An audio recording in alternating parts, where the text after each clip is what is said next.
Hello and welcome back. And today we're going to talk about step 5 to incorporating AI into our classes. So let's look back. If step 1 asks students to think before they prompt, and step 2 teaches them to interrogate those responses, step 3 requires them to trace those claims back to the original sources, and step 4 demands that they transform those outputs into their own words. Then step 5 does something even more revealing. It makes them stand behind it. There is a moment in learning where the machine or the AI can really no longer help. It's the moment when we have to explain why. Why this claim, why that source, why this particular argument deserves to exist instead of another argument. Why we believe it, why the student, that they believe it. This is where that scaffolding we always talk about disappears. Up to this point, students can move alongside AI without fully stepping into themselves. They can begin with their own thoughts.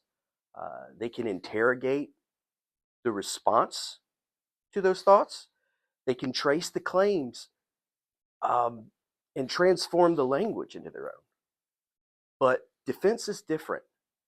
Defense exposes the structure underneath those words, and it reveals whether the idea lives inside the student or merely just passed through them.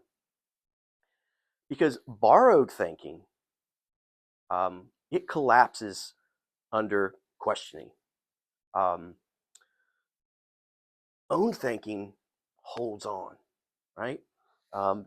This doesn't require confrontation. It just requires visibility. We can ask the students to include a short defense with any AI-assisted work they've done on an assignment. Not a summary, not the reflection that we've talked about, but a defense. What did they accept and why? What did they reject and why? What did they change? And again, the why. Ask them to explain it plainly without really hiding behind any formality. Better still, you can ask them out loud in a conversation. Something happens when we have to speak our own words, and something happens when students must speak their own reasoning into the air around them. They hear it. They feel where it's strong and where it's thin. They discover the edges of their own understanding in real time as they speak. This is not about catching them. This is about returning them to themselves. Because when students know they'll have to defend that reasoning in their own words, they engage differently from the very beginning. They read more carefully, they question much more honestly, and they hesitate in just the right places. They may stop assuming that the machine or the AI will carry them all the way across the finish line because they understand they'll have to be asked to walk that last distance alone. Defense restores accountability. It really reminds students that intelligence is not just the production of words, which we all need to learn. It's the ability to stand behind them.